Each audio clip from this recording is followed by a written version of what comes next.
All right, that's number 3. Let's go to number 4, the Bulls, Mike. The Bulls are going to select Deni Avdija, 6'10" combo forward out of Israel, played for Maccabi Tel Aviv, Serbian, Israeli, has great size, great positional length, and this is a guy who can shift really anywhere from 1 to 4 on both ends of the floor. He's tremendous in transition, and he's going to give them a guy who can step in as a starter right away, already has 100 pro games of experience.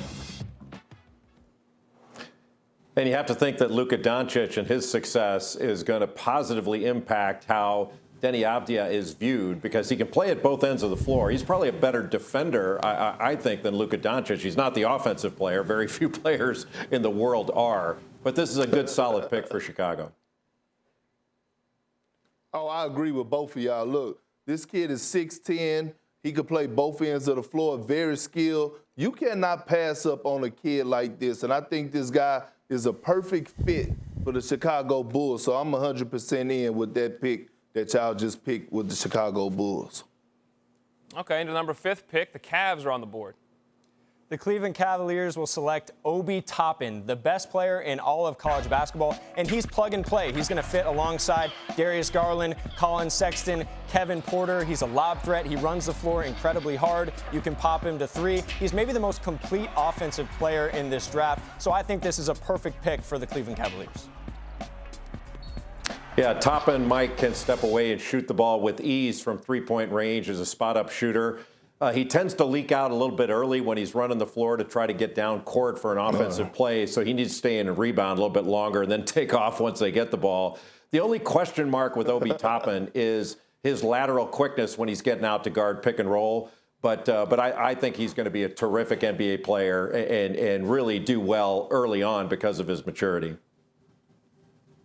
I agree. And if Cleveland knew better, they'll do better and draft Toppin. Look, you don't know what's going to happen. We don't know what's going to happen with Tristan Thompson, and we don't know what's going to happen with Andre Drummond. So drafting him along with the young core that they already have is a match made in heaven, in my opinion.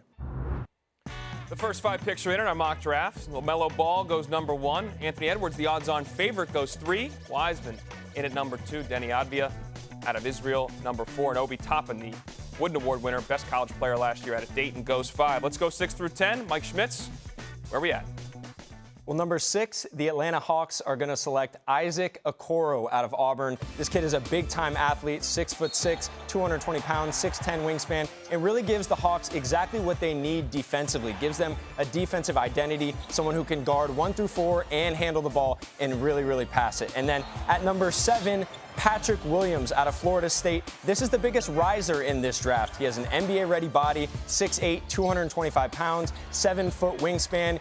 Reminds you a little bit of maybe an OG Anunoby type. Has a ton of upside. And then at number 8, the New York Knicks going to get their point guard of the future in Tyrese Haliburton. He does everything on the floor. Analytics models have had him as a number 1 or number 2 pick all season long. He can really shoot it. He has great size, and he's a perfect fit next to R.J. Barrett. And then at number 9, the Washington Wizards get their rim protector of the future, and that's Onyeka Okongwu, the best shot blocker in the entire draft. Doesn't need the ball offensively to be effective, and defensively reminds you a little bit of Bam Adebayo with his ability to sit down, slide, defend pick and roll, and protect the rim. And then at number 10, the Phoenix Suns get Devin Vassell. Reminds me a little bit of one of their wings already, Mikal Bridges. This is a kid who can guard multiple positions. He can shoot it from 3, shot over 40% from 3 this past season at Florida State. He's a late bloomer, has a ton of upside to grow into. So the Phoenix Suns get another switchable wing there. And this is a strong group. These are guys who could potentially end up being better than some of those prospects drafted ahead of them.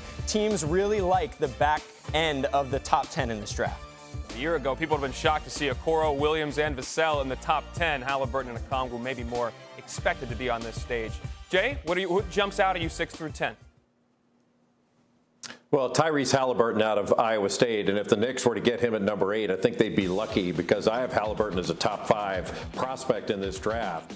He has 0 holes in his game. You know, Mike said it. He can really shoot it, especially when he gets his feet set in catch-and-shoot situations. But he can really handle it. Excellent vision as a passer, second in the Big 12 in assists last year. But he doesn't make mistakes. And with over a 7-foot wingspan, He's an excellent defender that can switch off and guard multiple positions. He can go, I mean, he can play at a high level at both ends of the floor, and I think he's an undervalued prospect in this year's draft.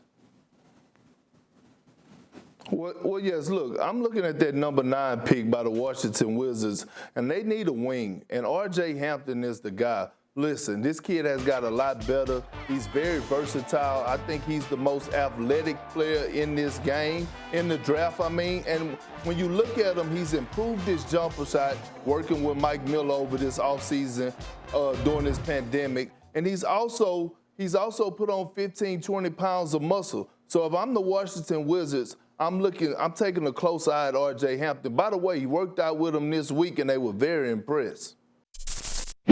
Thanks for watching ESPN on YouTube. For live streaming sports and premium content, subscribe to ESPN+.